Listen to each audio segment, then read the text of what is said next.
slides because not okay, sorry. You said you were We're really ready. bumpy. Yeah, but I was chatting. Okay, we're better at this with we're bumpy at this. We're not good at this. Okay. Hi everybody. Welcome.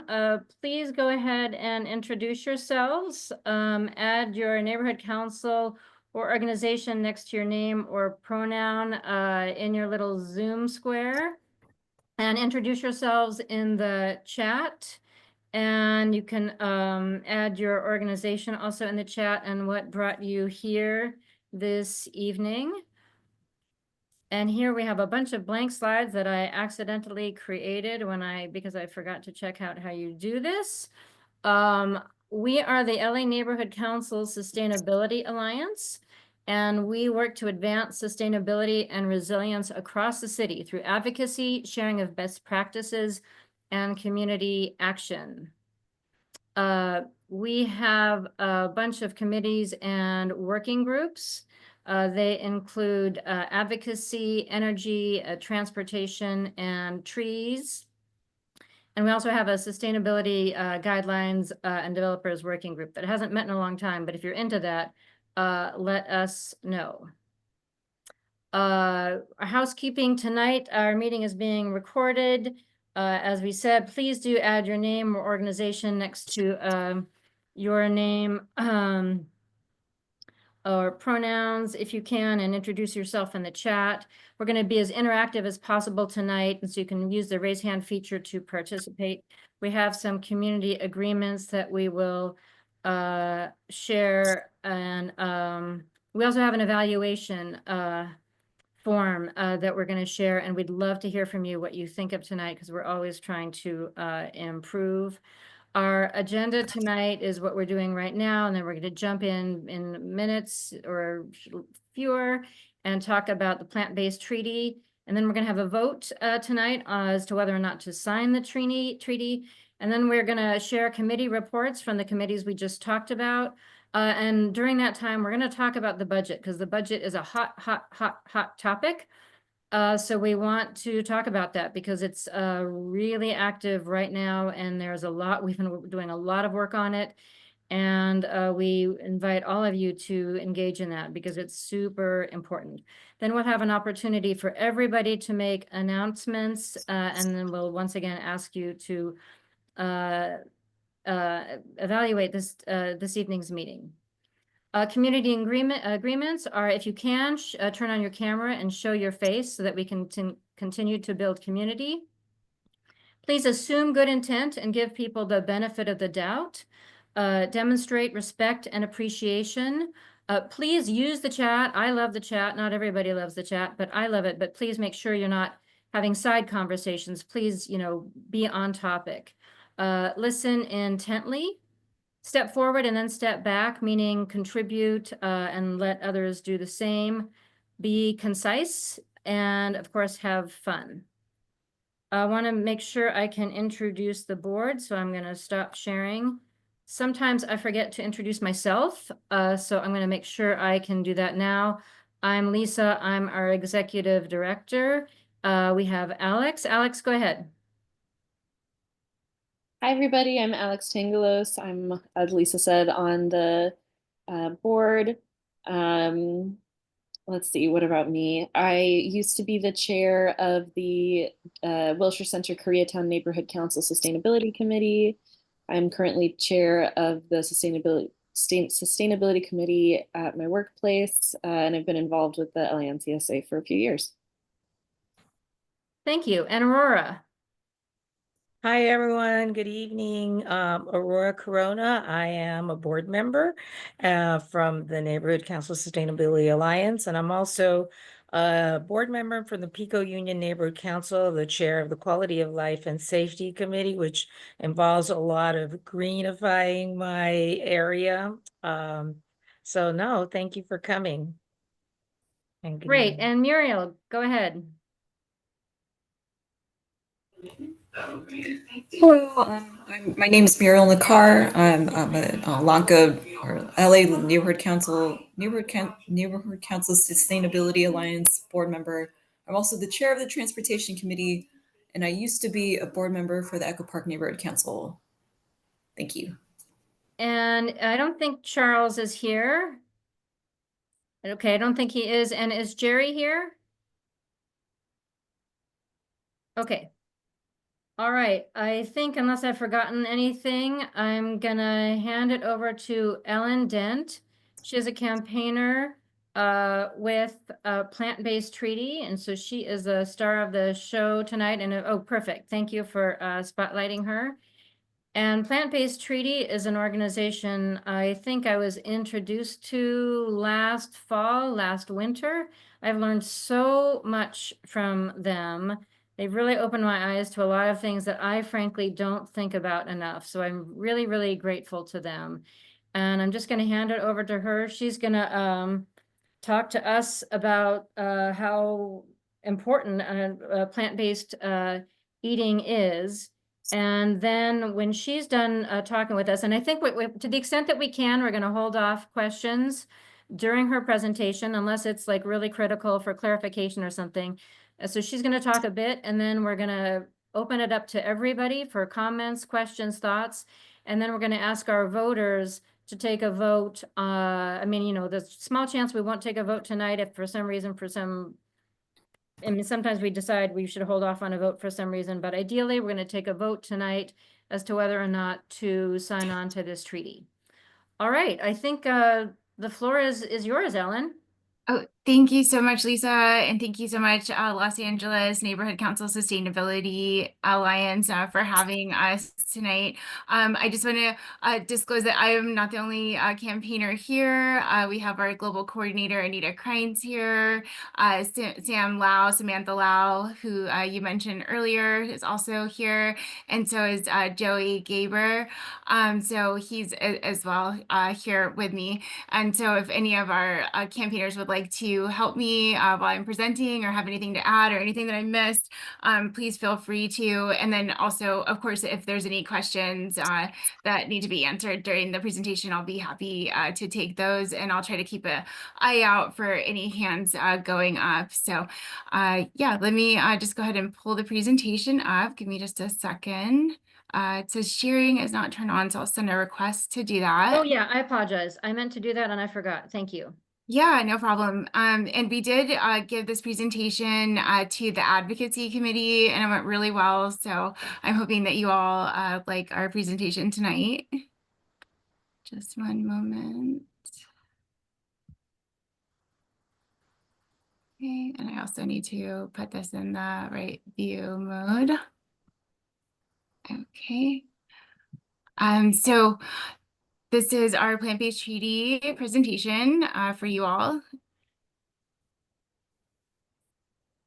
And this is what we do. And so our mission is to promote a shift towards a just plant-based food system that would enable us to live safely within our planetary boundaries and reforest the earth. And our vision is a global plant-based treaty that would be attached to the UNFCCC framework to enable a plant-based food system and local action on the part of cities and other institutions. Our values are to incorporate deep ecology and climate justice, a democratic organizational structure, DEI, so diversity, equity, inclusion, and a globally representative core team and local leadership development. So this is actually a photo that was taken outside of Los Angeles City Hall when we launched Plant-Based Treaty Los Angeles on August 31st, 2021. And the Plant-Based Treaty is designed to create bottom-up pressure for governments and world leaders to negotiate a global agreement to halt the impact of animal agriculture on the planet.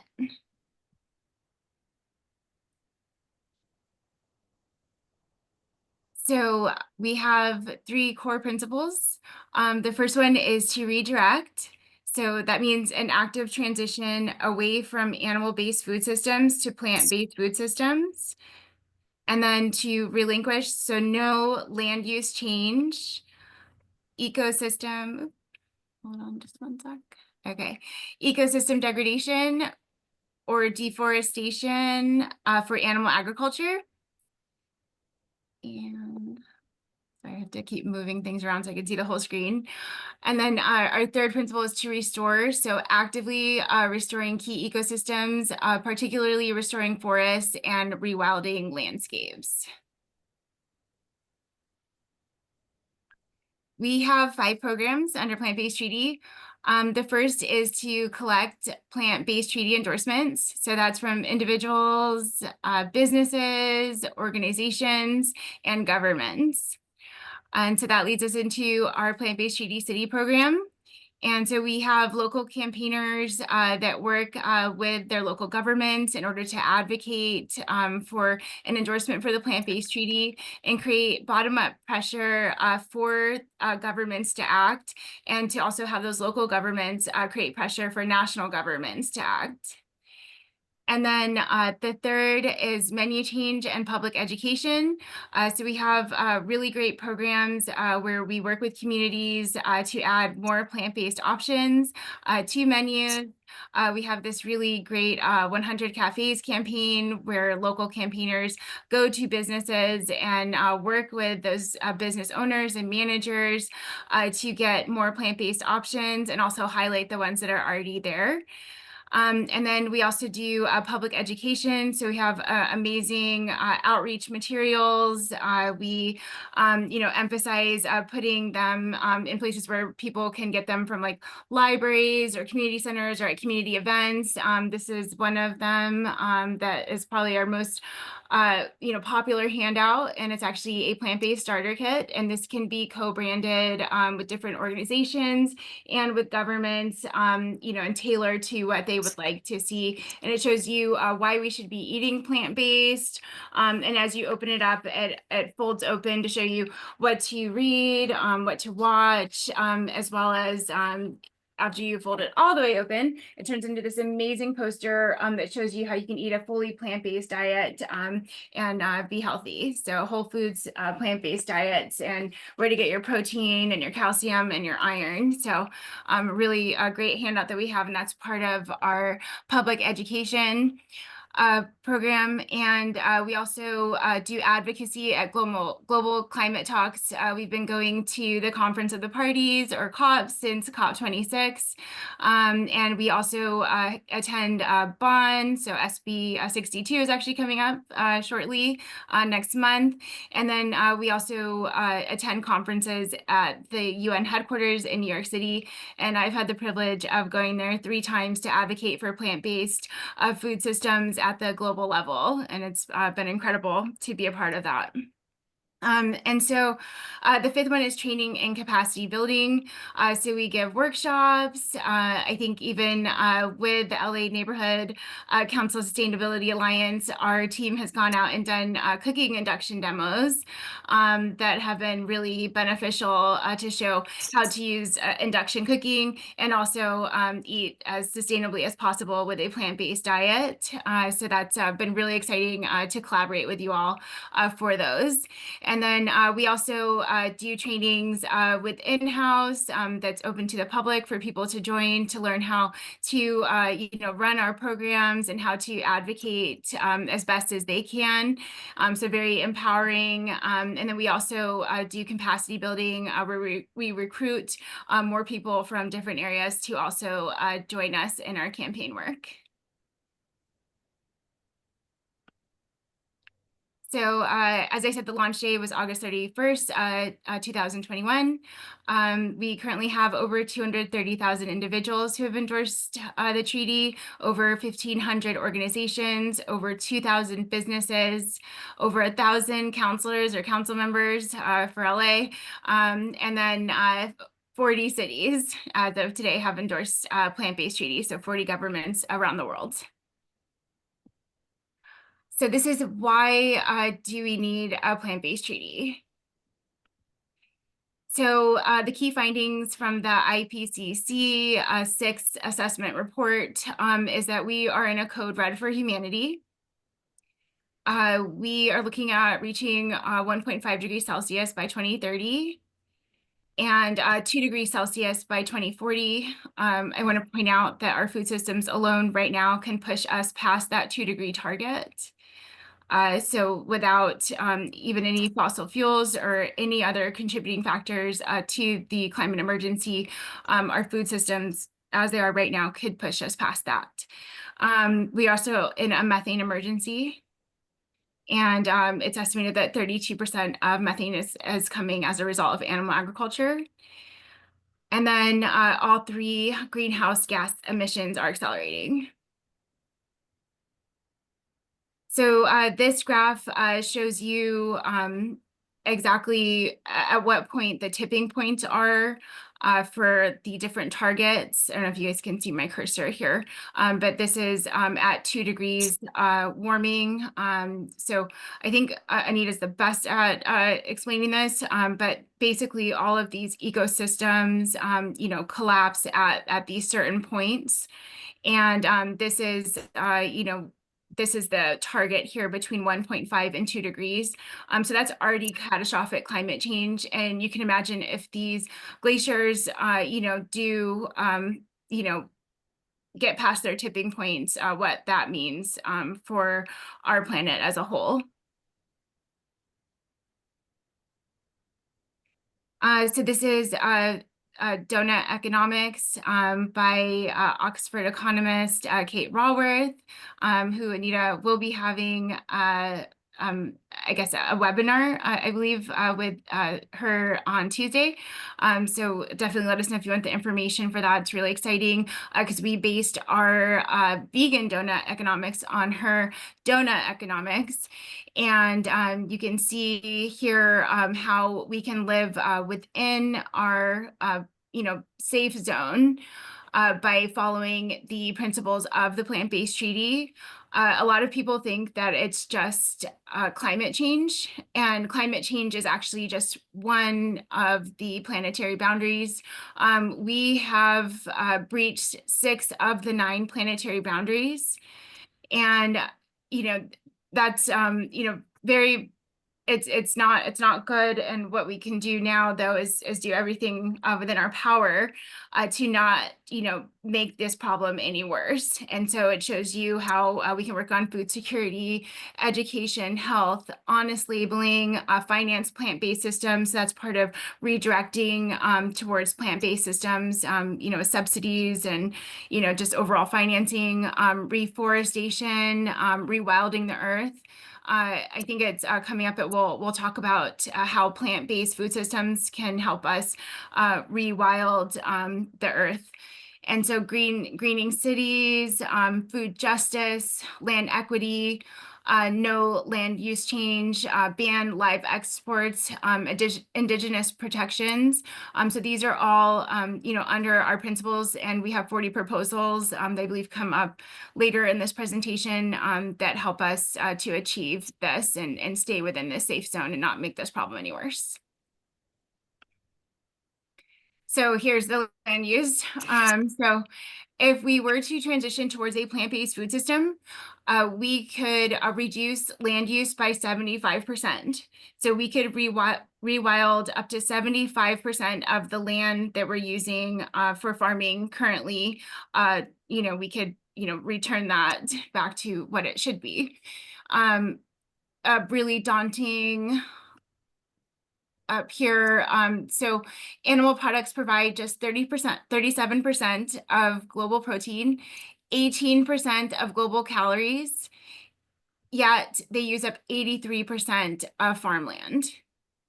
And down here, you can see that we could reduce our use of land by over 3 billion hectares by transitioning towards a plant-based diet. In the US, each person consumes on average 124 kilograms of meat per year. Californians eat approximately 59 pounds of beef per person per year, compared to the national average of 55 pounds per person. Californians also consume 3 billion chickens out of the national total of 8 billion. So lots of, animal products being eaten in California. We have, as I said earlier, 40 cities who have endorsed plant-based treaty. So here is a nice map that shows, many of those cities that have endorsed. And these are some of the implementations that have happened in some of those cities. So in Amsterdam, they have vegan Fridays in public institutions. All employees, visitors, and patients will have access to plant-based meals in institutions, hosting an annual plant-based conference.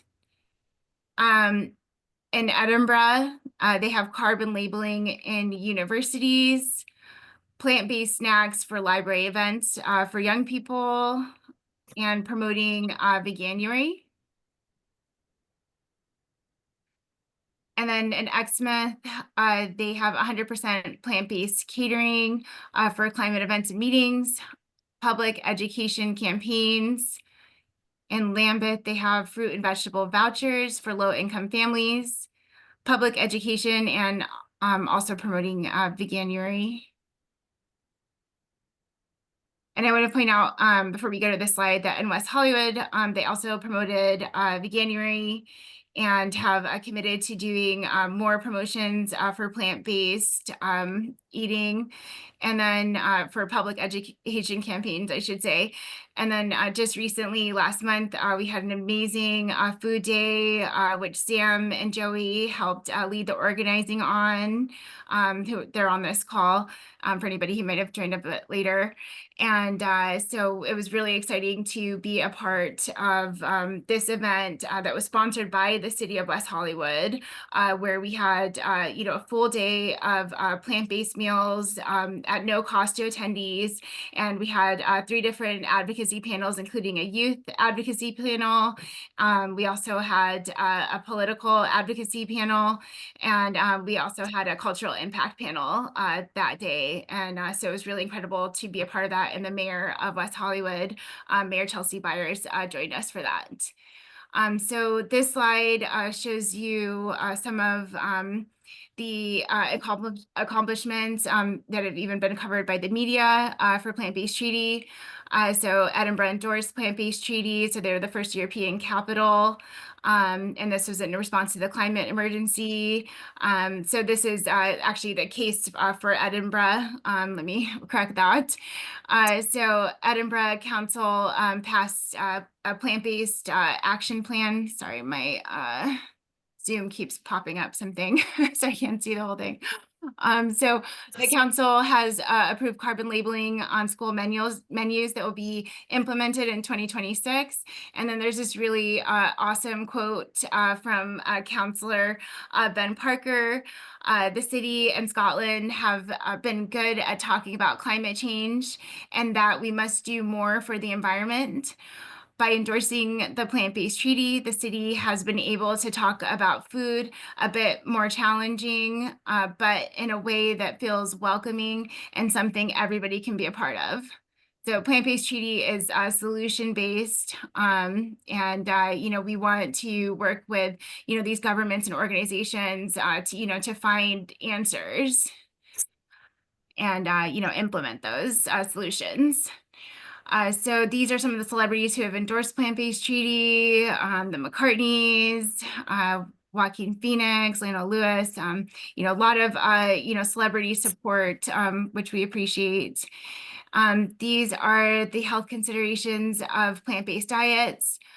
So with the increasing burden of chronic disease, including in children, is correlated, much of which has been correlated to diet. Ill health has negative consequences on the economy. So a lot of money can be saved on healthcare if people, eat healthier diet. Diet is the leading risk factor for mortality globally. Plant-based diets are important for prevention, treatment, and reversal of chronic disease. I like to say that plants are medicine. And then international organizations and medical guidelines support a plant-based diet for prevention and management of chronic disease. People of color have higher rates of cardiovascular disease, diabetes, dietary and other lifestyle interventions are important in this population. This is the Plant-Based Eat Well guide.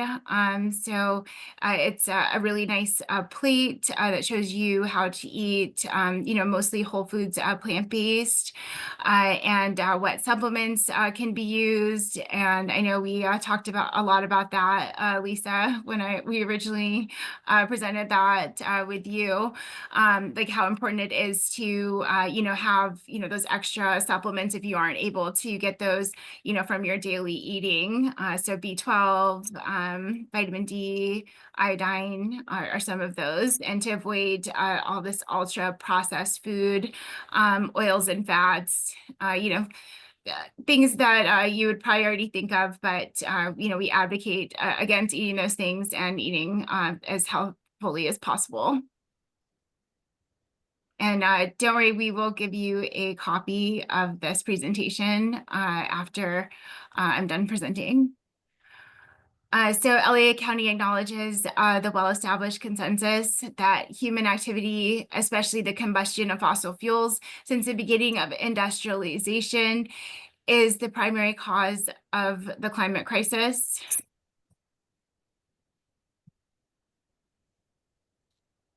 And then on September 4th, 2018, the LA County Board of Supervisors adopted a motion supporting the 2016 Paris Climate Agreement. LA County is committed to adapting its programs and services to reduce the unincorporated county areas' greenhouse gas emissions and help limit global temperature increases. And then on October 25th, 2022, Los Angeles officially endorsed the Plant-Based Treaty. And that's the city of Los Angeles. Yeah, the city of Los Angeles, not the county. Thank you for that clarification.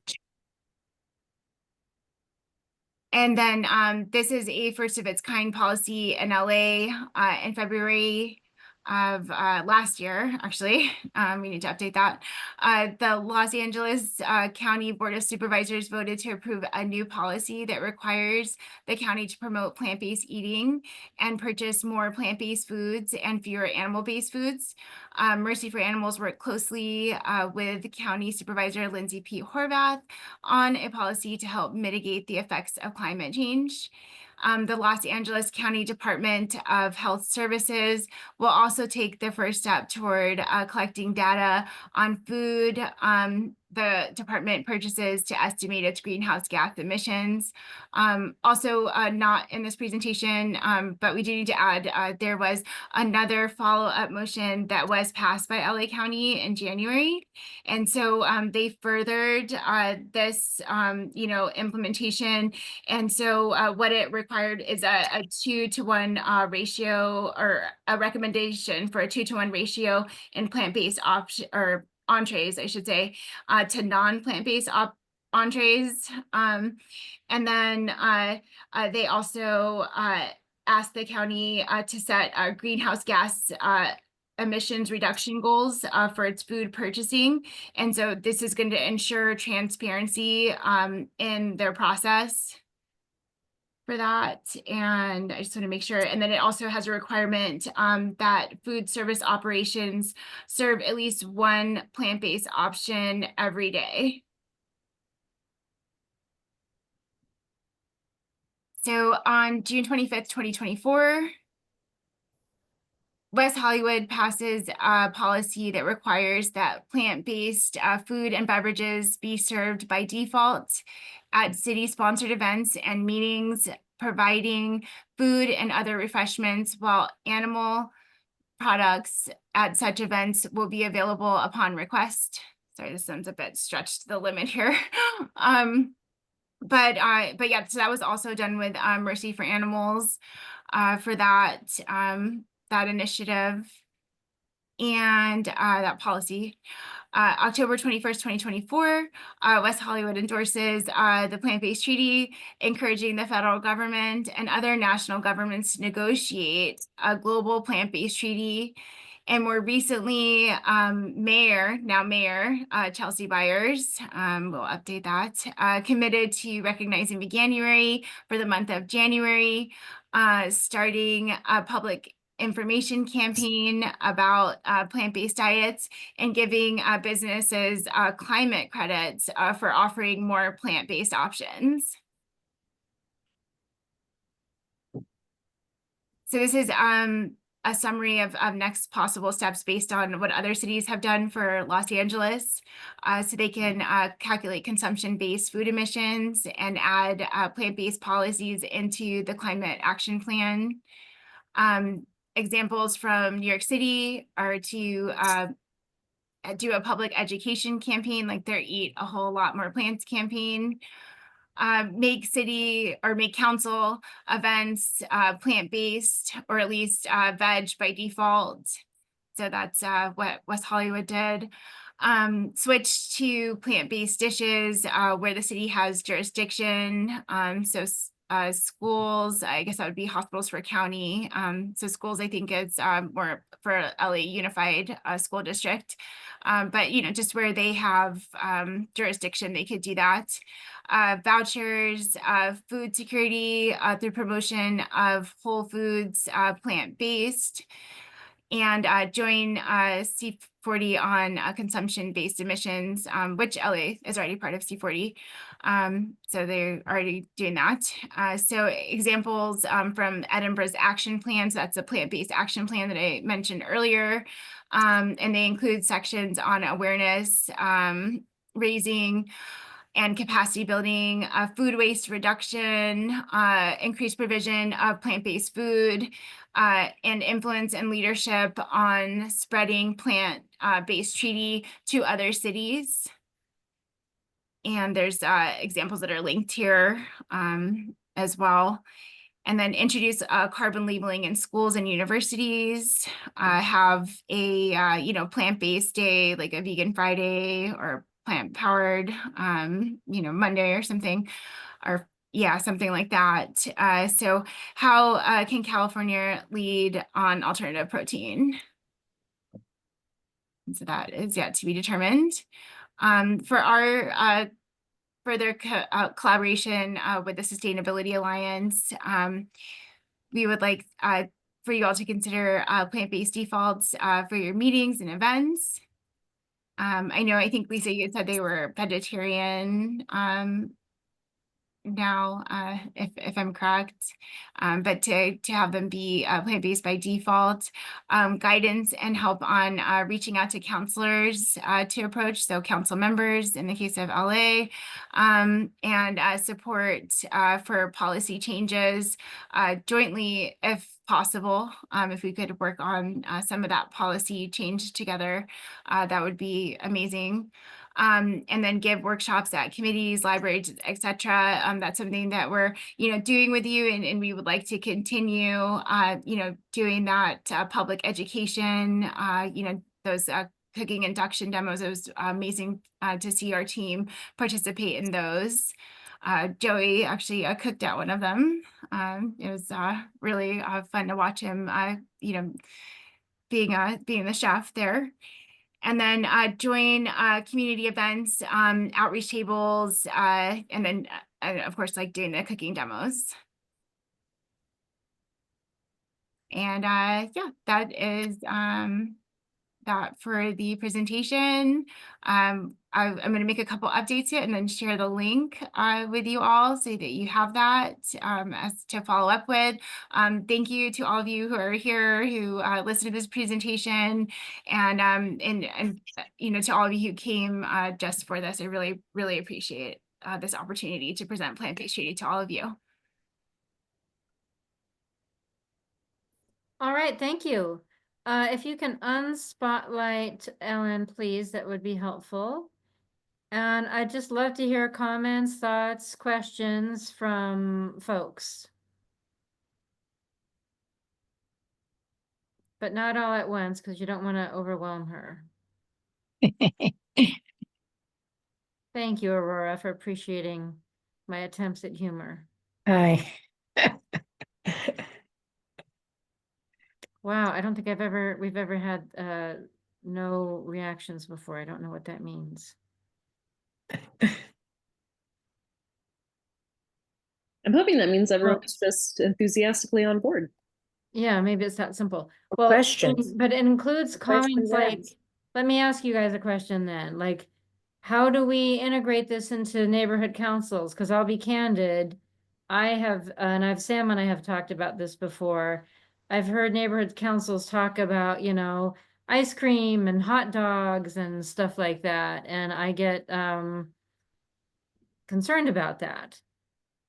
So how can we help, like if I've certainly had conversations about helping neighborhood councils or encouraging neighborhood councils to go, zero waste and get away from plastic water bottles and stuff like that. But how do we also do that for food? And it doesn't have to be neighborhood councils. I'm sure, I mean, a lot of people here aren't affiliated with neighborhood councils, and that's fine, right? So you don't have to be connected to a neighborhood council, but what about events, right? Just any events, like whether you're hosting something in your own home or whether you're doing something affiliated with an organization. How do we help change culture associated with a public event or anything you're hosting or in your own home, et cetera, et cetera, et cetera? Okay, Joanne. And you must, okay, go ahead. Yeah. I mean, I think that what I found impressive was the idea of transition, because not everybody is able to just go cold turkey, from being eating some animal products to being plant-based. But having struggled, I mean, I did it. I didn't go just plant-based, but I went pescatarian in 1971, and I found that, and I was on the road a lot, and I found it really hard to eat. I mean, it was just hard to find stuff. So, I mean, what I like about what you suggested, Ellen, is including more alternatives. And I think as time went on, since, I made that change in my life, um, I found that more and more places do offer alternatives, but it's been slow. And I think that um, that's the smartest way to go about it. Um, I mean, I found even, I live with a meat eater, and yet I don't cook meat, and he's, you know, acclimated to it. I mean, he'll eat meat if he goes to a restaurant or something like that, but I see him eat less and less and less. So I think that kind of gradual transition is what, first, it's good for the planet. I mean, it's not, you know, the A, it's, more of a B or a C, but it's it's a good idea to just have those alternatives. And as they become interesting to people, then they find they eat less and less animal products. Thank you. You can go to a sandwich place, and, or just even a deli, or the city hall cafe, and try to find something that you can eat. Sandwiches just don't come vegan very often, they're, so that's a problem, and I think trying to get those different ideas out there so that there are vegan alternatives that still have protein, is a good thing. Okay, thank you. Kyle. Hi. So sorry I'm off camera. I was on a panel put together by Plant-Based Treaty in the city of West Hollywood a number of weeks ago, and I just want to give them a shout out. It was First of all, it was one of the best panels I've ever been on. Most engaged and passionate audience ever, and much like this presentation, it was very well organized, great information presented, very convincing. Although I don't need convincing because I'm already plant-based, but I thought everything was just really well presented. So props to the team. I know Kathy from my neighborhood council is on here, and we have at least one other vegan in addition to me in our neighborhood council. And my expectation is that unless we do a full presentation to our board on this topic, which by the way, I think we probably should, but unless we do that, there are so many ingrained habits and biases that are going to be obstacles to be overcome. That if we just go in and say we want to start doing plant-based foods just out of the blue, it's going to be a bit of a challenge. That said, I think one of the things we try to do in our meetings is bring in local food from local restaurants. And so, Kathy, I know you sent me a restaurant recently, but I think one of the things we should talk about is the plant-based restaurants in our neighborhood or the neighborhoods that offer plant-based options, and then having those plant-based options be catered in our meetings. So we're bringing in local food, and that's the primary approach, but we have this bonus element that they also happen to be plant-based. It also happens to have the sustainability element, and we can address those sustainability elements and talk about it and talk about why it's important, but kind of highlight or have the entry point be the local food element. So one idea to throw out there. Okay, and having been to your neighborhood council, I know you have unique challenges, so I'll leave it We at have that. extremely unique and very loud and opinionated challenges. Yes, yes. AJ. Yes, thank you all for the presentation. It was very interesting, very educational. I think probably my question would be, because I'm sort of echoing what Joanne said about, the challenges of trying to get this across to somebody who's acclimated to habits that they were brought up on. So, like, I would say me, for instance, I mean, I would say I'm more transitioning because I'm one of those people that has those adopted habits, but through a little health education, though, that I've, managed to be one of those people who's, takes the time to read and get educated on how this could benefit me health wise, especially as you get older. So I think my question would probably be, and this is just for the sake of maybe meeting people where they are, for those who may have an opposing view, how do you meet them where they are? And do you use like maybe health education as a way to resonate with them and get across and say, well, hey, would you like to live to see 50 if you start to make this transitional change? That was kind of my thought on that. You have fun. You have all the time in the world. I don't have it because we have other things. Okay, Someone's sorry, let me, unmuted. Somebody's good.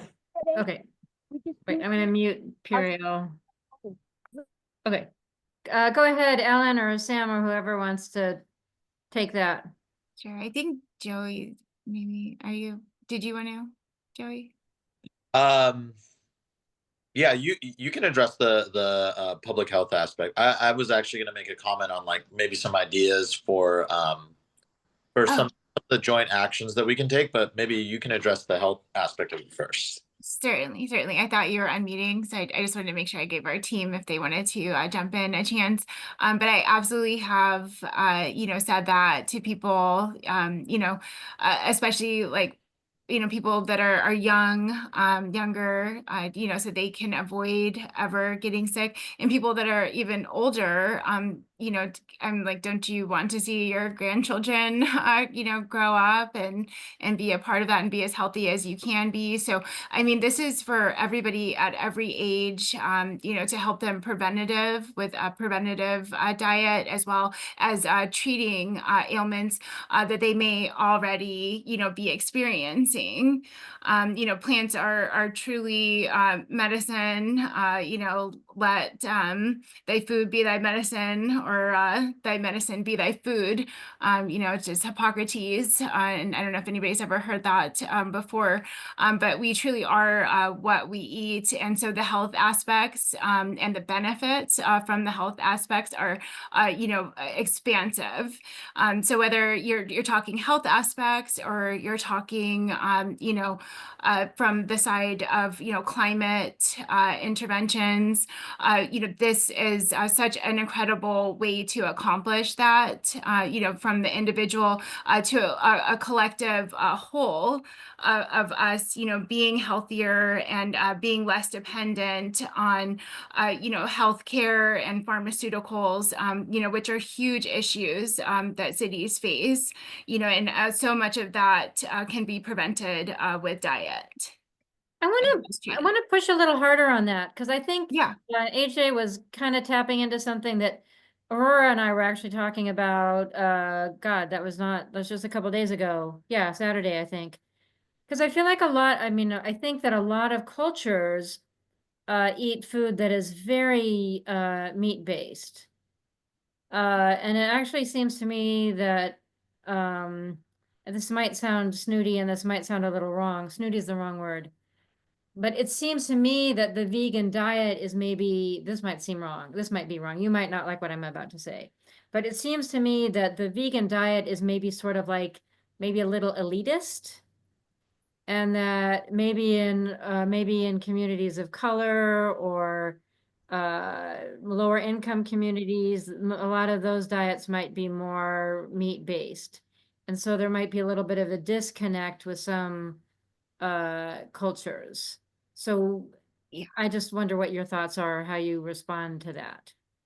Absolutely. And, I'm half African American, so I'm very familiar from our cultural perspective, of eating that way.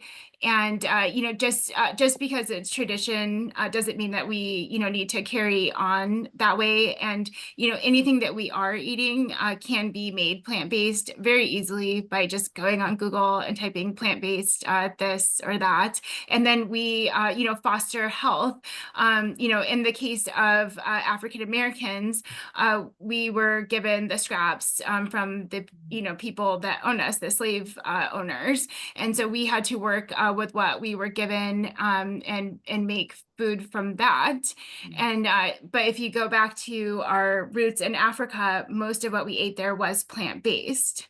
And so, that is the way that we, were meant to be eating, at least culturally, and that was taken from us. And so one of the fastest growing groups of people that are transitioning towards plant-based are in the African American community because they're realizing how much of an impact diet has on health. Okay. So, just speaking from my perspective, because I can't really speak too much, to other culture perspectives, and am open to hearing and addressing as best as I can to other cultures. Yeah, I would also like to add on to that because I just looked it up just so that we can have the numbers, which it says according to a 2016 Pew Research survey, African Americans are fastest growing vegan and vegetarian demographic in the country. They're 8% of the population, or 8% of the vegans, compared to 3% for just other demographics in America, average Americans. And then I would also like to add that a lot of our campaigners here in LA are also from diverse backgrounds. Sam is from an Asian background, and then Cesar is Mexican American. His mom is also vegan. So I would say, as far as the culture goes, I think that we have a diverse group of vegans in LA and plant-based eaters as well, and people just interested in the diet. Um, and then also, I just want to circle back as well to like ideas of incorporating, because I know you were concerned, Lisa, about how different neighborhood councils would respond to this to this action, or endorsing the plant-based treaty, and then what they can do as well.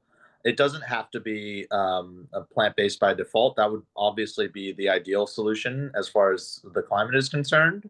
But it's not the only thing that you can do. We're working with Culver City right now on certain actions that we can do with them, and they are gravitating towards public outreach campaign as well as promoting um, uh, plant-based eating in the month of January. They want to have ample time to prepare their city staff and do outreach and get the buy-in. So I definitely think that that's a great place to start, is to give the education on the health aspects and be very culturally sensitive. I understand that's important issue as well, and to make sure that people know that there are cultural foods, foods that people enjoy that are naturally plant-based. That's something else to consider. If you go to the Caribbean, there's a bunch of amazing plant-based foods. If you go to Mexico, there's a bunch of amazing plant-based foods, mole, masa, frijoles.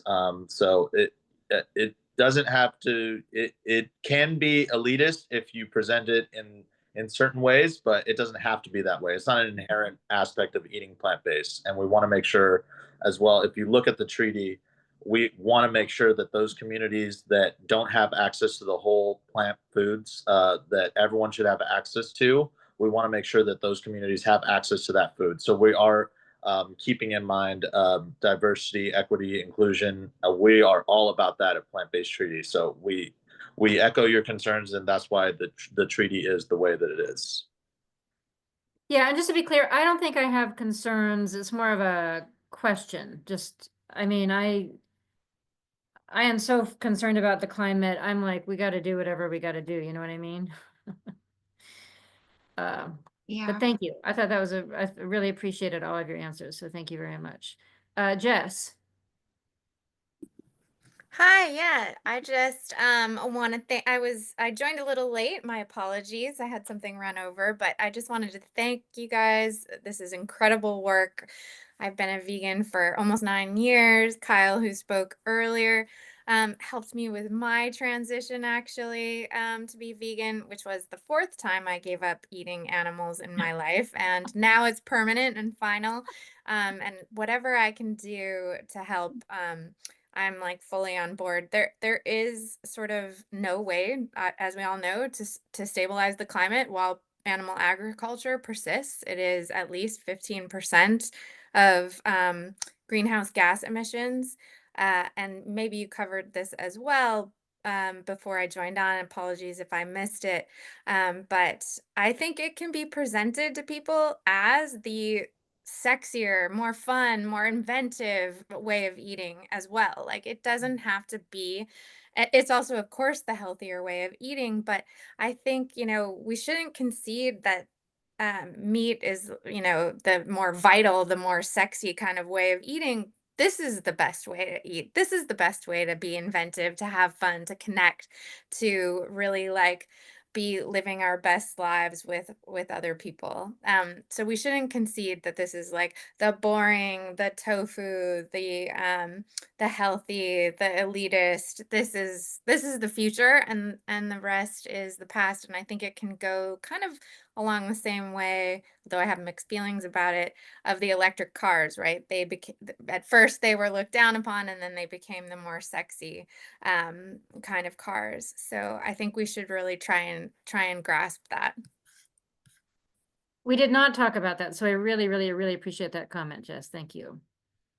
Yeah, thank you, Jess. And I kind of want to direct over to Sam for something that she says in relation to, doing plant-based transitions in comparison to like fossil fuels and electrification. So I don't know, Sam, if you want to. Oh, yeah. Okay. So first of all, thank you guys. The great comments. Great questions and comments. What I always, like to stress about the plant-based food transition that we offer, the advocacy we offer, and what we're offering is public information campaign, because a lot of people don't know what's going on with animal agriculture and how destructive it is for our planet. And also, we definitely also emphasize how the health benefits of eating whole food plant-based. And so when we present this to institutions, businesses, or municipalities, like when we do our advocacy with cities or with neighborhood councils, we want to stress that, while decarbonization and ending fossil fuels, those are very important projects. Plant-based food system transition is a much lower effort. It takes less time and cost in order for you to see results. So when we make these proposals, we know how important sustainability is to a lot of the city programs and also the neighborhood councils. So we're offering to help you reach your sustainability goals. We're offering to help you reduce your carbon emission and also offer a healthy way of eating for your communities. So it's a win-win-win. And while fossil fuel transition, they're very important, that takes a lot longer time and money and budget. So that's why we say we have to have an all hands on deck solution right now. We have to look at fossil fuel as well as the food system that we're dealing with. So that's why we like to advocate for a plant-based food system to help fight climate change, and it is more sustainable. Thank you. All right, thank you. Alex. I wanted to go back to your comment, Lisa, about the cultural foods being meat-based, because I did a paper on this in college that there's a lot of the way American food has been shaped has been by the immigrant experience. And that's immigrants coming from poorer backgrounds and then coming to the United States and suddenly being able to afford meat and having access to meat that they didn't have before. So for example, like spaghetti and meatballs, something that we see as like a totally, staple Italian dish, Italian American. It was invented by immigrants. It was invented by immigrants coming from the South who ate spaghetti regularly and came to the United States and were like, oh my God, meatballs, like this is incredible. We can have meatballs with everything because now we can afford it, like the fancy Northern Italians that we used to envy for being, so rich. So now we're going to add meatballs to our dishes. So, and like I can speak to Greek culture, I think people go to Greek restaurants and assume lamb is part of every meal, when in fact lamb is eaten very rarely, because if you're on a farm, you only have so many goats and you can't slaughter a goat for every meal. So lamb was like a special occasion dish, but now coming into money that you didn't have before, the dish that used to be special occasion now gets to be more regularly part of your diet. And so then that's the dishes you want to showcase at a restaurant when you're introducing people to your culture. Whereas like you maybe eat lamb once or twice a year when you're coming, in the old country. So I wanted to address the meat-based culture thing, because that was actually we're in like a unique time in human history where meat became affordable, and it never really should have been, because it was never really sustainable to ever eat. Mm-hmm. Yeah, that makes a lot of sense. That's a really good point. Yeah. Thank you. I'd like to also add that, factory farming also, before 1950s, didn't exist. And so that also, that industrialized intensive farming made it more accessible, along with government subsidies. So what we're seeing is not actually the true price of, meat products. And so that's something that I'd like to also add. So thank you so much, Alex. Yeah, thank you. Vijay. Hi. So yeah, going back to the fact that meat is so much cheaper at this place and time, a lot of that is due to the fact that the federal government actually subsidizes the meat and dairy agricultural industry heavily. And I was wondering if there are plans for these cities that sign the plant-based treaty for these cities to somehow subsidize plant-based alternatives, at least at a local level, in a way similar to what the federal government does now for the meat industry. Yeah, thank you, Vijay. So in the case of West Hollywood, they're giving plant-based, they're planning to do plant-based credits for restaurants to offer more plant-based options. There's also the hope for local governments to create that pressure for national governments to also redirect subsidies and, do the actual price of what those, meat products cost. So there's that within plant-based treaty, as well as taxing animal products. which will make it so that they are not as accessible and, incentivizing people to eat more plant-based. And I don't know if any of our other campaigners have anything that they maybe want to add to that. Happy to open that up.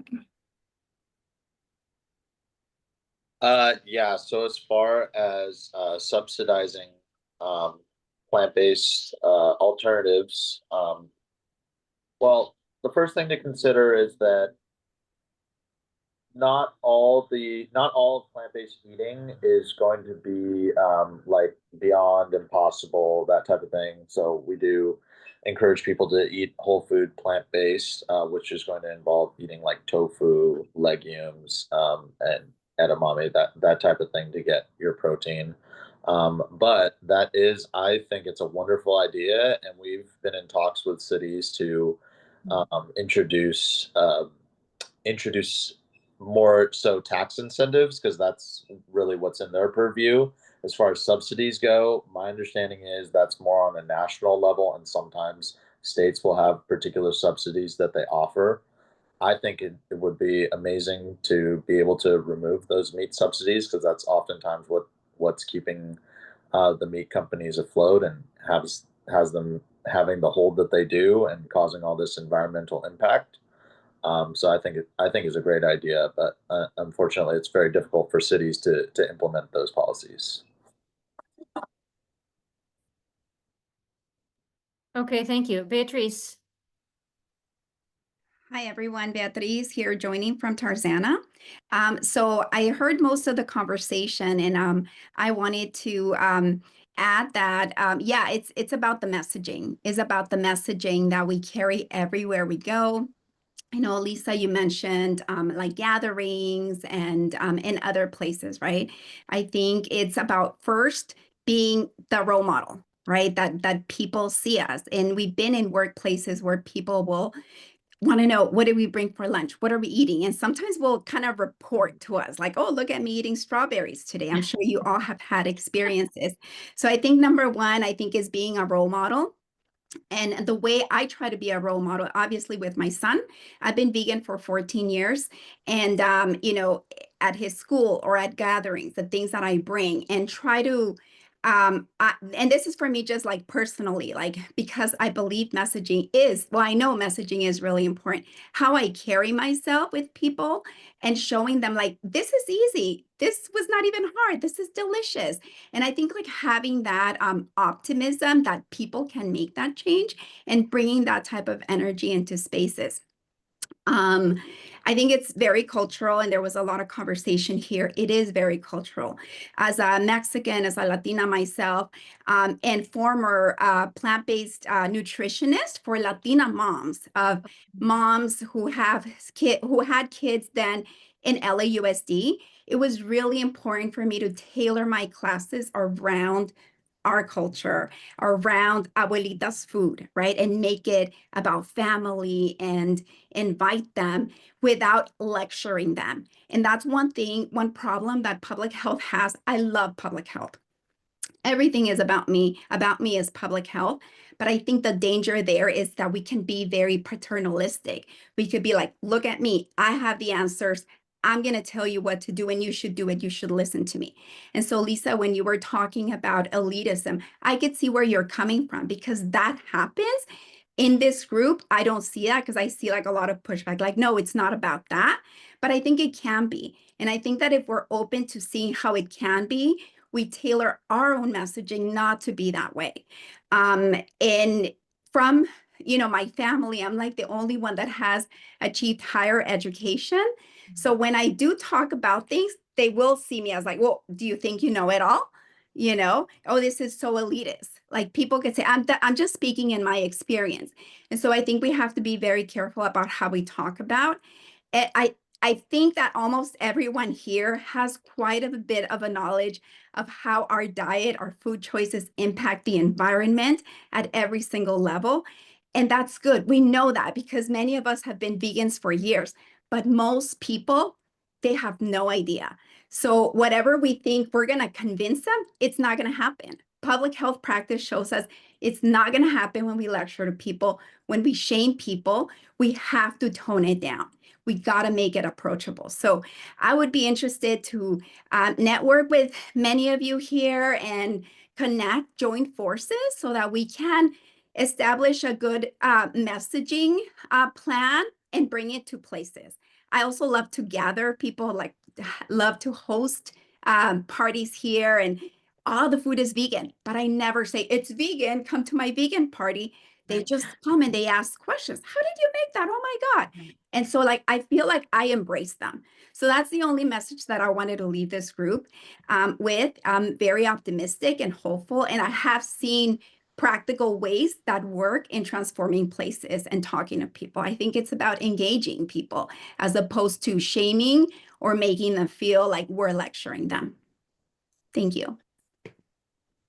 I love that. Thank you. Thank you. Thank you very much. Alicia or Alicia? Or maybe something else. I don't know. It's Alicia. Okay, Alicia. Thank Okay. you guys for having this. I also got a little later into the talk, but I know what you guys always, share with us, and it's always fantastic. I just want to let you know I'm from Pacific Palisades, and I'm actually in the Resilient Palisades group that Power Treaty knows very well.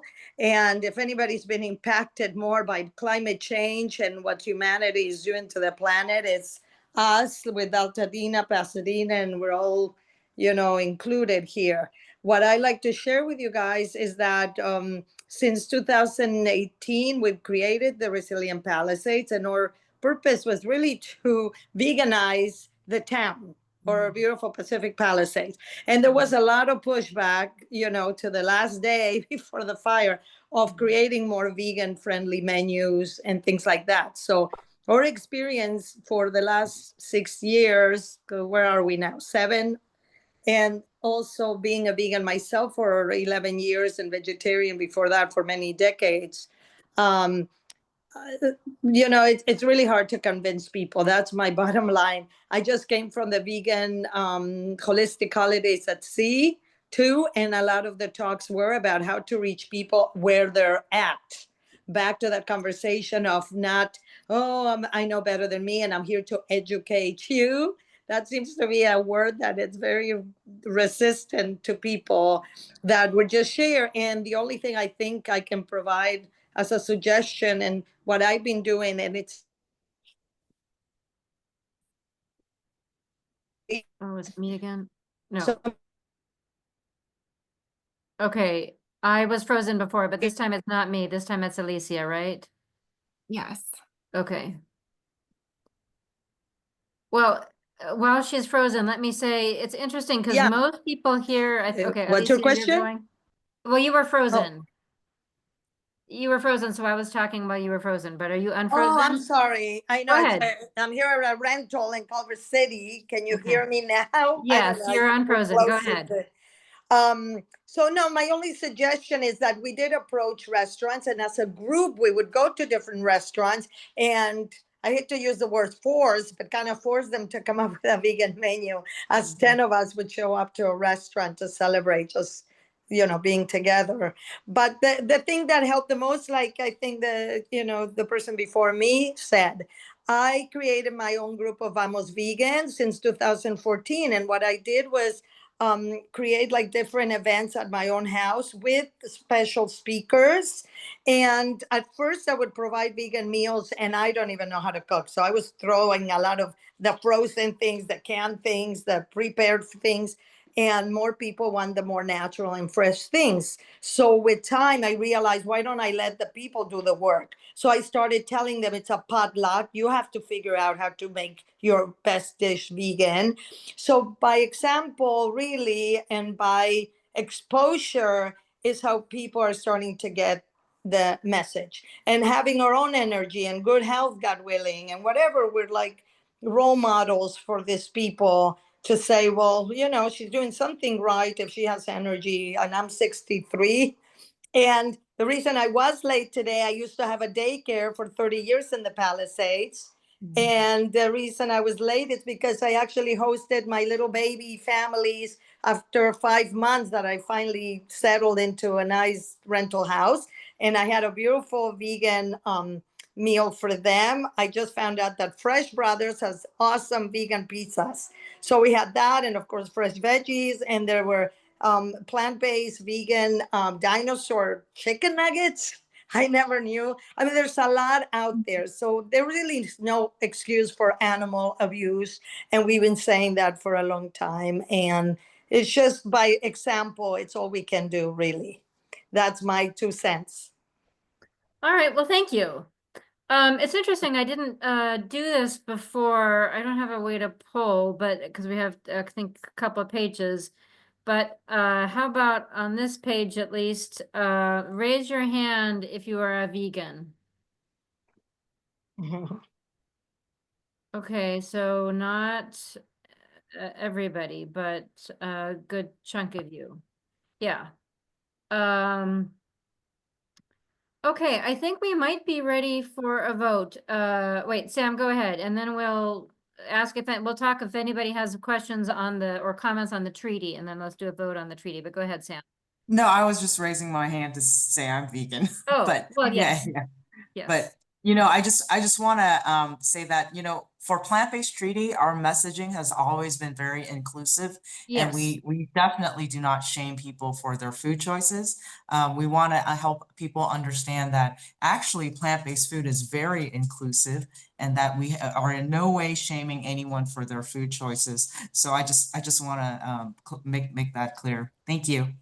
And I was telling somebody about that within the last few days. I don't remember who, but that I remember having that conversation with you about that very early on. And as a non-vegan, I remember being so appreciative about that. I think that's important, and I appreciate that a lot. So thank you for that and for calling that out. Aurora. I just Just wanted so you to, know, I'm very, very, very much on the plant-based spectrum. I mean, I'm, as Sam knows, I am vegan enough that I had a B12 deficiency. So I am so close to vegan that my body thought I was a vegan. But anyway, go ahead, Aurora. no, I just wanted to say, being Latina, that I was vegan when I was a young child and I didn't even know it because, my family was my father and mother immigrated in the 50s, mid 50s. And of course, they were here struggling with 3 kids. And so we were always have beans, rice, you name it, all lentil soup. And so we were automatically vegan, but we didn't know it. And so for us, going back to what Alex said, for us having meat was like, oh my God, we would have it maybe once a week, if at that.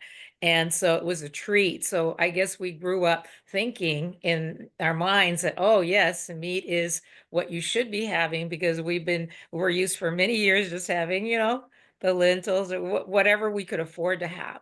So I just wanted to say that, yes, I am transitioning over and it has taken a while, like everyone is saying, but really, when you think about the Latin culture, they do eat a lot of fruits, which is what I bring to the neighborhood councils. They like their fruits. They like the bionicos. I don't know if you guys have heard the shakes are all made of natural fruits. I mean, there's so many fruits that we have a couple of places in Pico Union. I was actually just at the Cicla Mini for Pico Union, and we walked down the boulevard. Everybody had agua frescas, freshly made, and Bionicos Daisies was serving up all these shades. So yes, it's very possible for the Latin community to go to this vegan diet, and you just don't realize how easy it is. And like I said, yes, they do like the meat because that is prevalent in most of the area, but it is quite interesting that I didn't realize it once we started talking about all this, that, oh yes, I was vegan at one point in my life. That's what I wanted to share, but thank you. Suzelle. Yes, hi. I just wanted to say that I believe this is Oh, can I you hear just me? recognized you. Are you the person, were you at our event at the Griffith Park? Yeah, that's exactly Yes. what I wanted to say. That's Wonderful. As soon as you started speaking, I realized who you were. Go ahead. right. Yes, that's exactly what I wanted to say, that the senior outreach event at the senior center was really interesting. And I guess that's how I got on that newsletter and now here. Yes. But it was everybody was really into it. And I think maybe linking it back to one of my comment on the chat, what I find okay, families, moms, dads, when they have kids, there's still like a hesitancy, to say the least, to have your kid, being raised because you feel like you don't feel you're imposing the meat, but you feel you would be imposing a plant base. And so that's fantastic that you do outreach for senior centers, because those guys, including me, we were all like, oh, and the induction, and people were talking about it. I walked with them after, so, but it would be good also to have it, family, because they are our future, of course. I mean, seniors, I'm one, we're not the future. So therefore, yeah, that's a big chunk, because once our kids are into it, but then again, I do not know, is it actually not as healthy for growth? So I don't know what. So I myself, I'm not proning anything for kids because I don't know, but that would be good if it would be great, if it would be okay for them to eat plant-based. Oh, for kids? Yeah. Yeah. No. Well, I have a 5-year-old daughter who was born plant-based. I was plant-based when I was pregnant, perfectly healthy. She came out perfectly healthy. She's perfectly healthy now. I just try to get as many fruits and vegetables as I can in her. We're actually working on getting more plant-based options even in her school, so more kids can eat plant-based.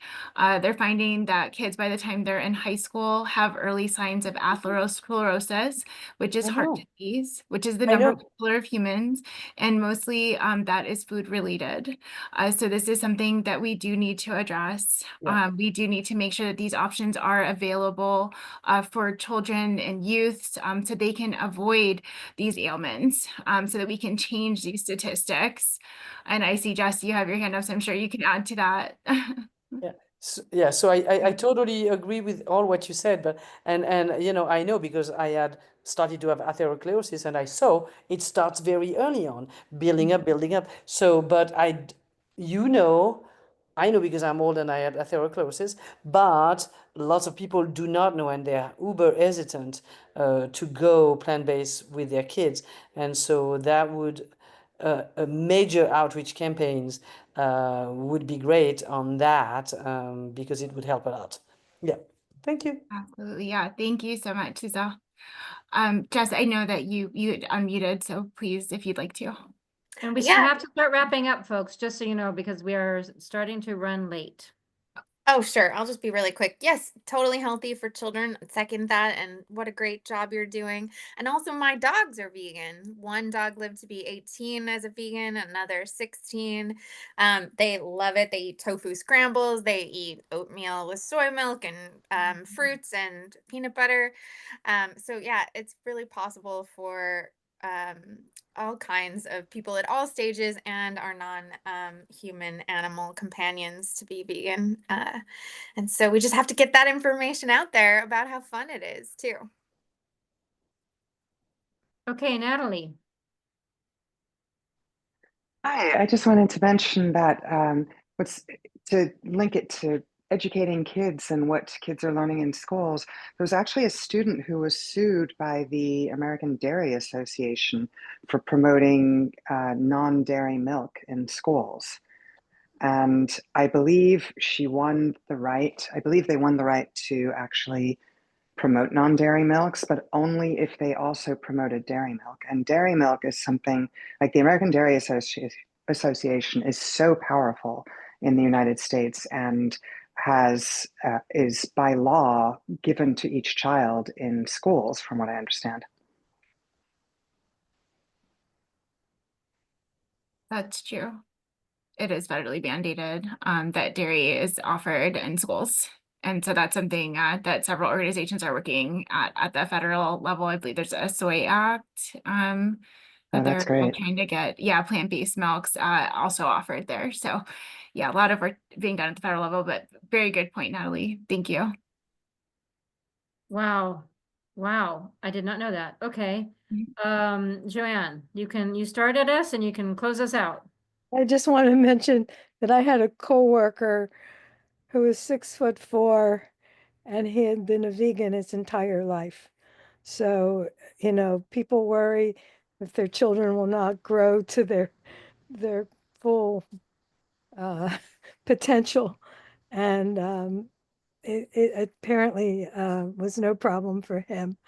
And I was lactose intolerant in school, and I had to always not drink the milk. And this goes way back because I'm older, and it's a problem. I mean, they're just the choices are not there. And back in the day when there weren't plant-based milks. So now at least we have that sort of thing. And there's other ways to get calcium. It doesn't have to be milk. Thanks. Okay, now let's try to go to a vote. Thank you, Joanne. I hope we're ready because we need to vote. Any thoughts, comments, questions on the treaty? Mindy? Yeah, so I've been silent this whole time because I'm totally on board, but we're talking about neighborhood councils, and I know that certainly in our neighborhood councils, there's a lot of reluctance.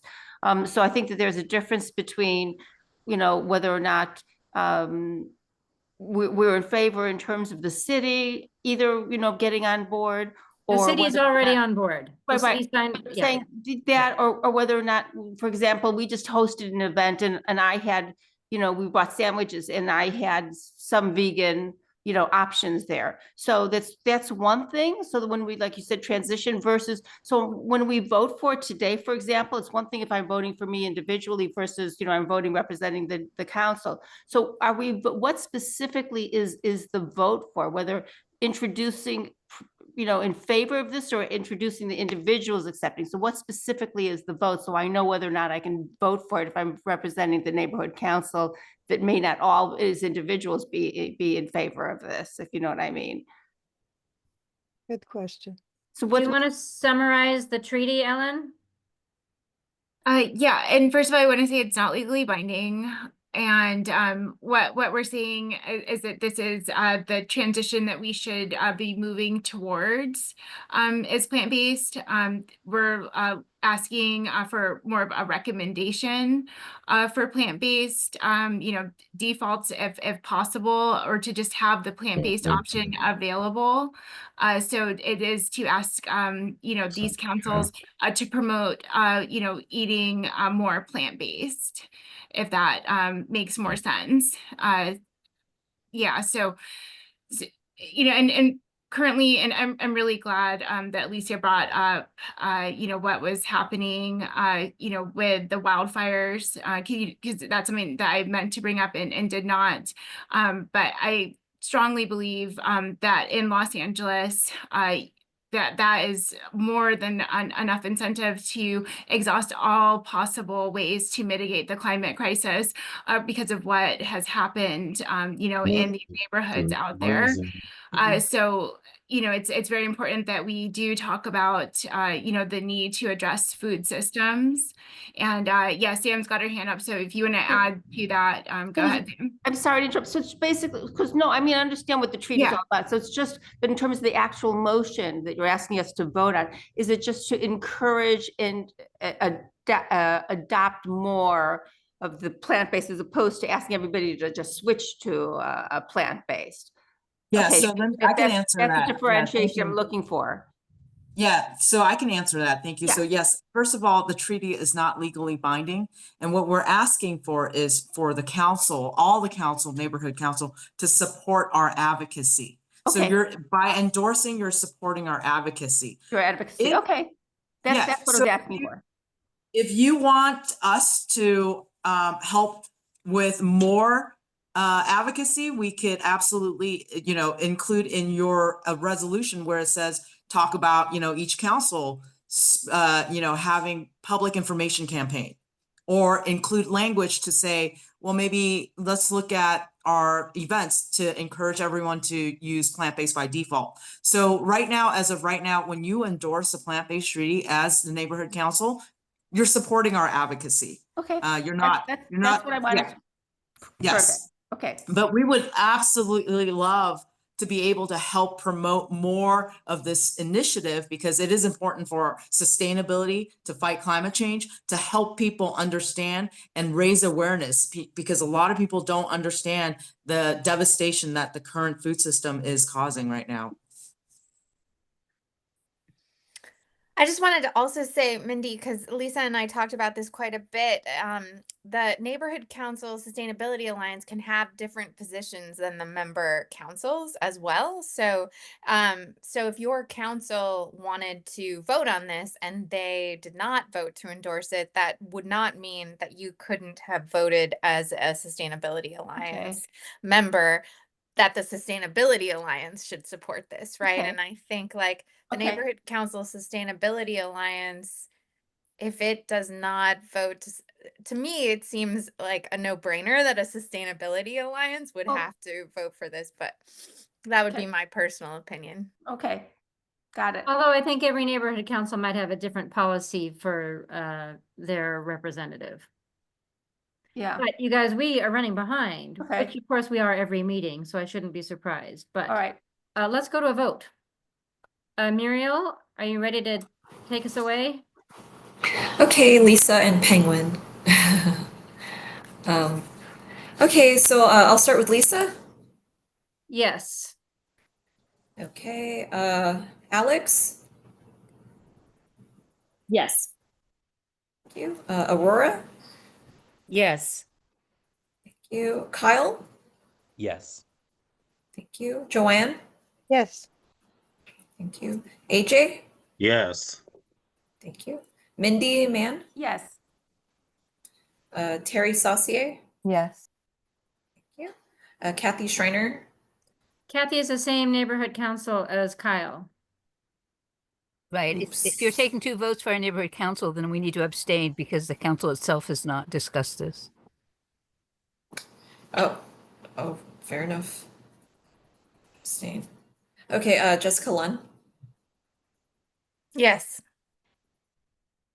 Polly Estabrook. Thought I saw her. Sorry, I was muted. Can you remind me what we're voting on? I'm sorry, but I walked away and I just want to be sure before I Same vote. here. Thank you. Did you hear me? Yeah. So we're trying to vote in whatchamacallit, in support of the plant-based treaty. Okay, that's what I thought. Yes. Okay. That makes 12. Oh, no, not 12. Actually, I take that back. 10. 10 and 2 abstain.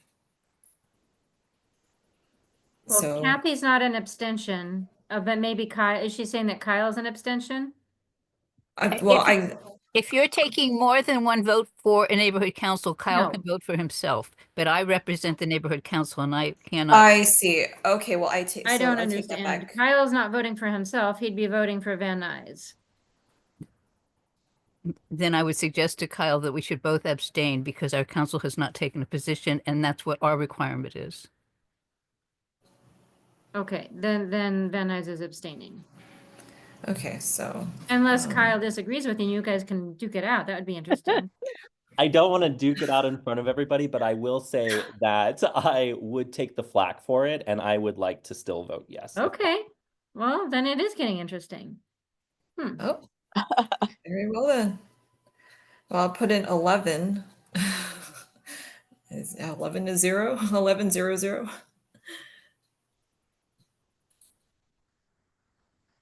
Okay then. All right, well, thank you. Okay, so let's move on to committee reports. I will start talking while I'm trying to pull up the slides because Wait, the survey says the meeting is for 3/16. What survey? Oh. That, Yeah, so is I someone putting shared the a link wrong, earlier. what'd you So say?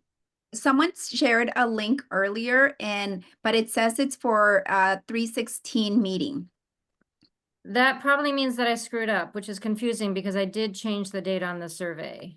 Oh, okay. But that means that I screwed up, which is actually is a huge problem because that is a huge problem. I don't know how to fix that.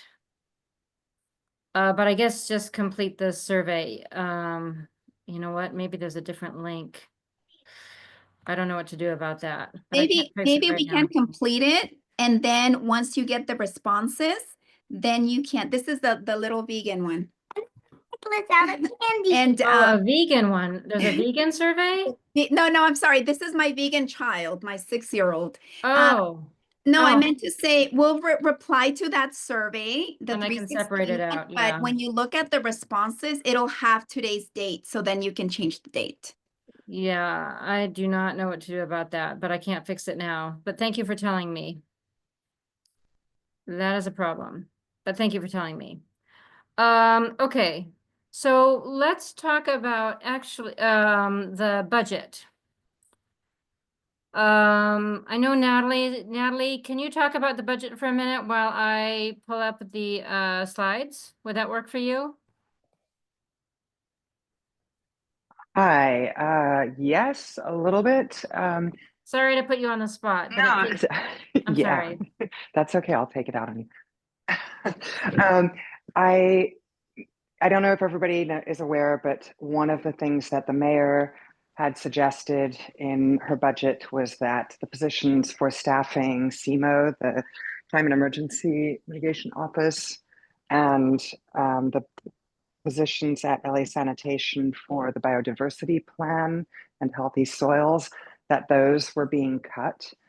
And there's been a huge movement to get people to write in and to show up, which Lisa did and stood at City Hall or sat at City Hall for, I think, 4 hours and to be able to speak for 1 minute, which was great of her.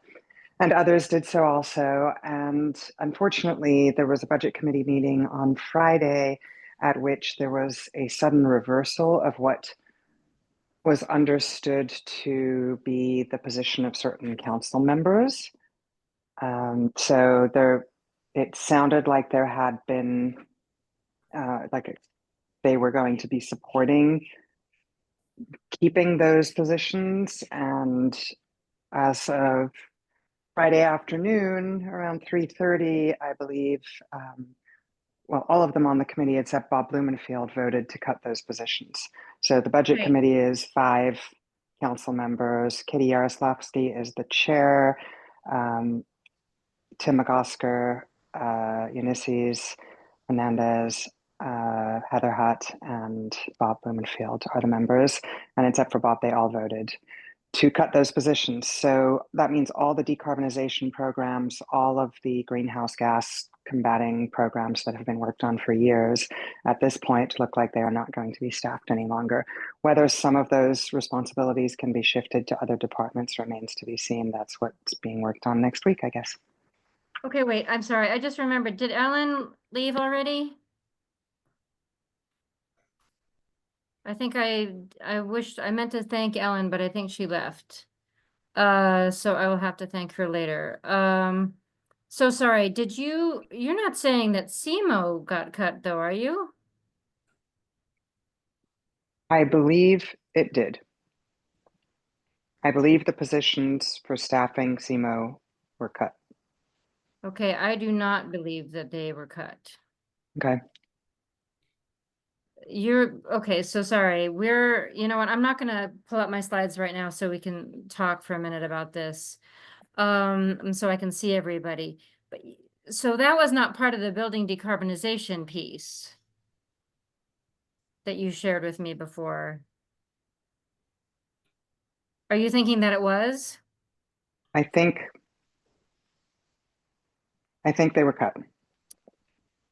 Okay, well, Natalie and I might need to get on the same page. My understanding is that the SEMO is not cut. So one of us, we have different understandings. It has been a lot and it's been a lot very quickly.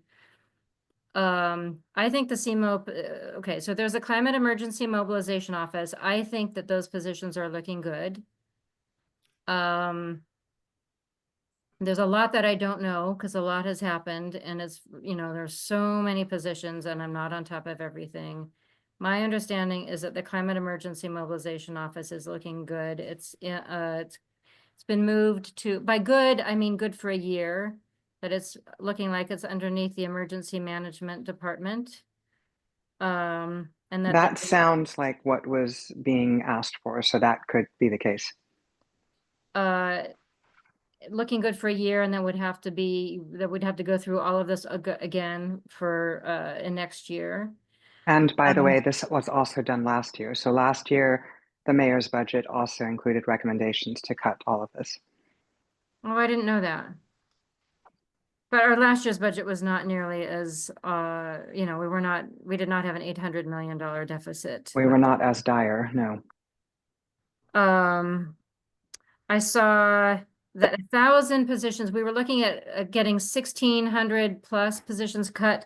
They have saved 1,000. The budget committee, Budget and Finance Committee made recommendations, was it Friday? Then sent them to City Council, who's going to look at them, I think, Wednesday. And so out of those 1,600 plus proposed cuts, 1,000 have been saved, have been proposed to be saved. Natalie did tell me, I think Friday, that several building decarbonization efforts were kind of thrown under the bus. I will say, I was going to really try to make a push for us to try to save them, but I have to say, Bureau of Engineering made the most uncompelling case to save them that I have ever seen. And so it's so hard to try to save them. I saw Bob Blumenfield in this video that Natalie sent me try to help the Bureau of Engineering, but Bureau of Engineering did the worst job on the planet. They really did. And so, I mean, poor Blumenfield. He had nothing to work with. So yeah, we can talk about this for like 2 minutes and then we need to keep moving on. Go ahead, Jess, and then Polly, and then we'll have to move on, I think. Go ahead, Jess. Yeah, I think that the PICO NC is probably having a special meeting on Thursday about CISs on the budget, just because of the timing of how our meetings work. Is that still timely from everyone's perspective? If we are gonna file things that are approved, or if they're not approved, obviously it's moot, probably on Friday. I don't really know. What I saw an email from, I'm not on every council member's email list. I saw an email from Katie Yaroslavsky saying that folks are going to take it up Thursday. And so let's see. Sunrise is hosting a meeting tomorrow night with Eunices Hernandez and Mejia that I think tomorrow at 5 that I think I'm going to try to go to. And then Eunices Hernandez, she's on the Budget and Finance Committee. She said you can go Wednesday to City Council and make statements.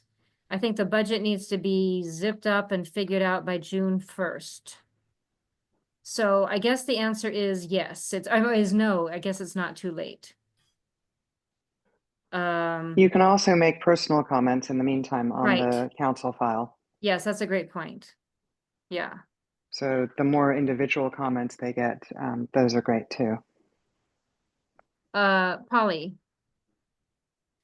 Yes, I just wanted to ask, you said that many of the jobs have been defunded, but those jobs, if they weren't in SEMO, what departments were they in? Everything has been gutted. But I don't know, but actually I should say more than so half for have been building restored. decarb or whatever, the jobs were in the building department, or they were in, are we, LA 100, is that affected? No, well, part of LA 100, but the DWP is a proprietary department. Right. It is not in, it has not been affected at all. But it Okay. turns out that there are building decarbonization positions, I think primarily in Bureau of Engineering that are connected to LA 100, and a lot of those were affected. So, But the bulk of LA 100 is DWP, and they're not affected in the Okay. least. All right, so then I just also wanted to say that Katie Yaroslavsky came in as being an environmental person. Yes. And she has never been an environmental person. And now she's not the chair, but I think the vice chair, or maybe she's just a member. I think she's the vice chair. So I think, has anybody tried to, she's my councilwoman. So if you gave me, if there was some written up statement, I know it takes forever to write stuff up, but if there was something, I would call her tomorrow morning.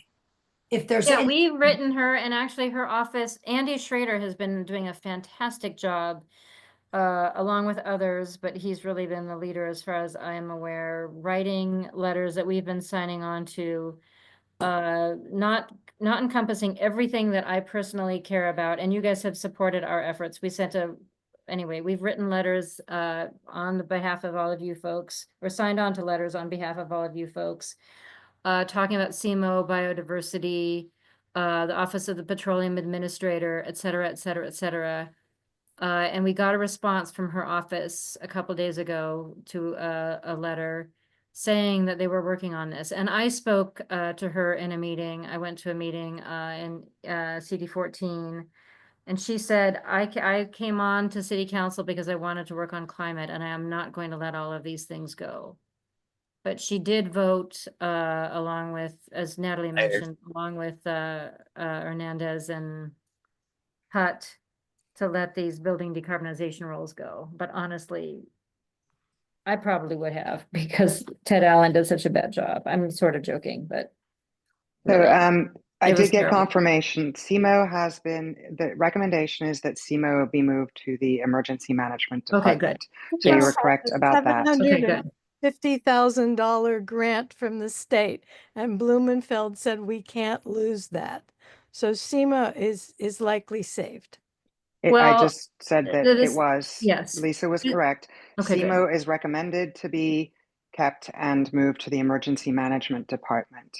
Because of And but all of the greenhouse gas eliminating projects across the city were cut, and the positions that had to do with those, but the programming was cut, but not all the positions. But this is what, again, this is the recommendation of the budget committee, and this still has to go to full council. And it's not as, I mean, honestly, it's not as bad as it sounds. It's like some buildings, like their HVAC. I mean, honestly, if you hear the Ted Allen clip, I mean, anyway, we could send it to you, but I didn't because it was so pathetic.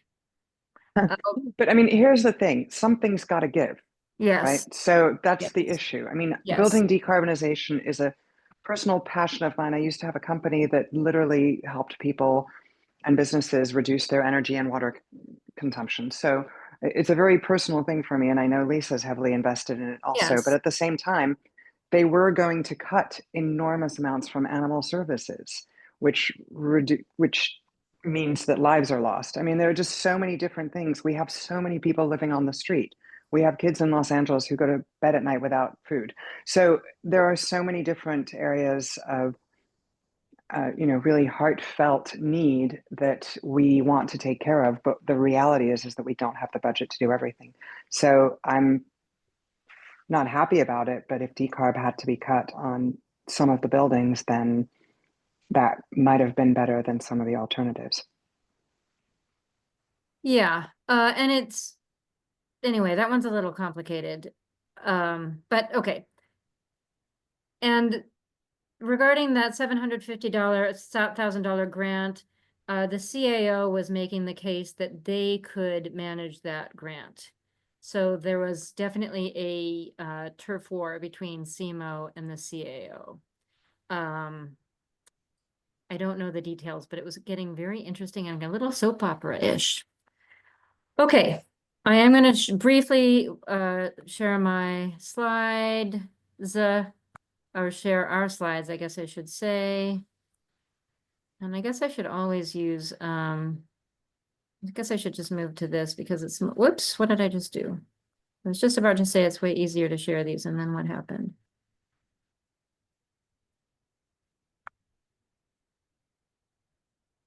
Okay, I think you guys can see these now. Can you guys see these? Yes. Okay, all right, the city budget, artificial turf. Terry, do you want to say one sentence about artificial turf? No, we're just working hard at it. We're still meeting with council members, neighborhood councils, writing letters to the mayor's office. And if you're interested in getting more information, please let us know. And there is a great page on LENCS's website on artificial turf. So please reach out to us if you have any questions. Okay, Joanne, do you want to say anything about landscaping for wildfire resilience, or should we not even talk about it? Oh, it's way too complicated. It is really complicated. Okay, we're not going to talk about it. Brush clearance and fire prevention. I thought I put in the, oh, I know what I did. I put the council file in the wrong, I screwed up, you guys. That council file belongs in the brush clearance and fire prevention line. So I think we have we squashed this, do you think, Joanne? Because we're not hearing back from CD 12. One of the CFAC members had a conversation with it. Is this the council file that accepts the, is this the MRCA, or is it the one accepting the map? I don't remember council file numbers. I'm not sure what you're saying, but this is the one from CD Two 12. of them. There's one that accepts the fire hazard map and whatever the state says for regulations. And then there's another council file that it wants This 700. is the one about 700 feet. Oh, 700 feet. Okay, that one is still pending. And we're recommending no on this. I talked to the LAFD fire captain, and he actually agrees. Right. Anyway, And- the point is, I think we might have squashed it because we were going to talk to them, CD 12, and they've gotten very quiet after we just showed them so many reasons why they were wrong. And Marianne just had a conversation with Josh at CD 12, Marianne King from CFAC. And so she's sort of reverted them back to talking to the fire department. Okay. Okay, It's- that's good to know. The reason it's bad is because But we don't have time to say why it's bad. Sorry. it's 2 words. It's just that invasive plants will take the spot. Okay. when Okay. they- And we have a similar issue with the fire break. We signed on with a lot of other organizations onto a fire break letter, which is a similar issue. Charter reform, we finally made progress. We actually didn't know what we were just going crazy because, sorry, I have to stop moving my cursor. Apologies, you guys. Charter reform, Mayor Bass is like 6 months late or longer. I've lost track. Filling the charter reform commission seats and getting an executive director. It was just driving us crazy because in case you hadn't noticed, there are so many problems with this way the city is run. In case you hadn't noticed, there are so many problems, but she is filling the seats. Finally. So that's huge news. Related to how many problems, the way the city is run, we worked very hard to get this fantastic democracy vouchers motion passed. We were really excited about it. And the council file is expiring in a few weeks, which is so sad. Okay, we're trying to get something done about that, but we might not. Okay, done with that one. Energy, AJ. Thank you, Lisa. So I only have a couple of updates. So the first one, I know there's a couple of people in the room that don't know about this one, but for the last couple of years, we've been working on advocacy towards basically there's been some ongoing developments going on top of uncapped oil wells. So there's been various spills. There's a lot of well-documented history. I can go into more detail in it in the committee meeting, but where we're at right now was we actually made a motion to make recommendation around best practices around development and properly capping oil wells. So in other words, including it to the development process. So where we're at right now is that our council file under 21-1395 S1 has actually passed. So that was 2 years of work, and just want to thank the LANCSA for voting in favor of this, because this was huge for us. It is pending signature by the mayor's office. I confirmed this with a source who happens to be one of the Board of Neighborhood Commissioners. The second update that I have is I've been following. So I'm actually a resident in Granada Hills, which is adjacent to the Porter Ranch community. So UCLA's been conducting an ongoing study called the UCLA Aliso Canyon Disaster Research Health Study. They just held their 5th community meeting. Actually, in 2026, they're up for decision of whether or not to continue the investigation. So what's been going on was for the last few committee meetings, there's basically been a lot of studies around assessments in the affected communities as well as neighboring communities. And I would say, because I can't go too deep into this, but one of the takeaways was that from the community, and one of the complaints was that after 5 community meetings, there hasn't been any clinicals released as of yet.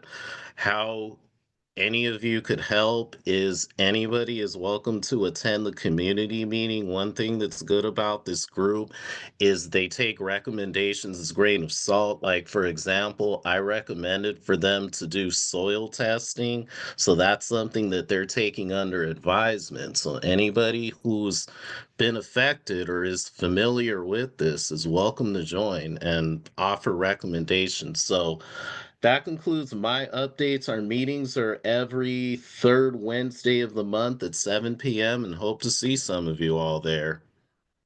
Okay, cool. Thank you. All right, Muriel. Hello, we had our transportation committee meeting on the 1st. Michael Schneider, related to the budget discussion we had just had, he was just mentioning a lot of not budget constraints, but just kind of some setbacks because of the new budget. If you guys are curious, I could share the minutes with you all. And then there was also like a brief Sepulveda for all discussion and possible action. And we will have a meeting. And I need to send a vote about that I need to get a vote out about that really soon because we're not a member of the coalition. So I'm behind on getting votes out. So I'm going to be sending an email soon so we can formally become a member of the commission. I mean, what did I say? Yeah, coalition. Coalition. Thank you. That's what I meant. Thank you. Yes. And then I forgot to write it down, but yeah, we will have it's usually the 1st Thursday of the month. So our next meeting will be on the 5th. Okay. Thank you. Trees. Please. And Joanne it's 11:30 where Joanne is. So, wow, I'm impressed. I'm actually functioning on California time. I just can't seem to change it. So our meeting is going to be May 31st. I'll be back in LA then, on Zoom, 1:30 to 3:30. It's a Saturday. And if you've looked at the newly enlarged fire hazard zone map, you may be surprised to find that places you wouldn't expect are in that zone. And I'm trying to get a spatial scientist to make us a better overlay so we can see, because what the state released is hard to understand. And we have the state fire board is trying to do a proposed one-size-fits-all vegetation clearance regulations for the entire state, which makes no sense because the entire state has so many variables in terms of what the terrain is like and the density, et cetera, and what leads to fire. They've been using models from Northern California that make no sense down here. And what they're talking about, zone zero, even at 5 feet, which might not seem that significant on a larger property, but it actually around apartment buildings could lead to street trees being removed because they're 5 feet from the building. And this is going to be a huge loss to our tree canopy. Anyway, we're going to have Diana Nicole explain a lot about what's going on and how we can wake up our council members to oppose because they are not listening to us as individuals. Locally, LAFD has been very slow with their retraction postcards of their preemptive brush clearance notice, which went so far as to tell people to take out certain trees within 30 feet of their homes, and it was not based on any code.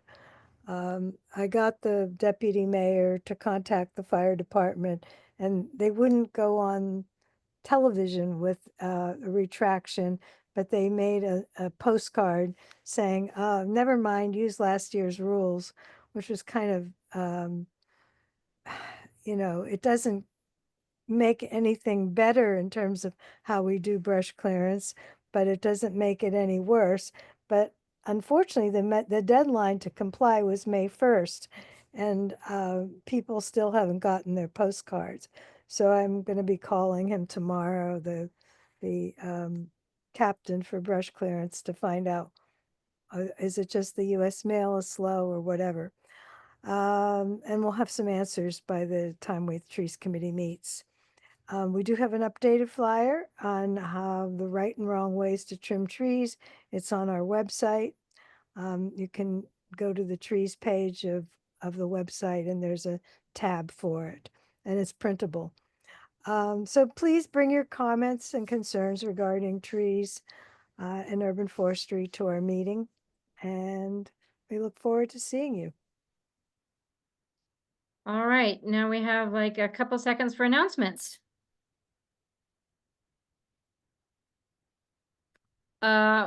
I can tell you that I think our next meeting is going to be on microplastics. And everything, I guess there's nothing good about them. It's all bad. And that will be June 8th. Any other announcements? Polly.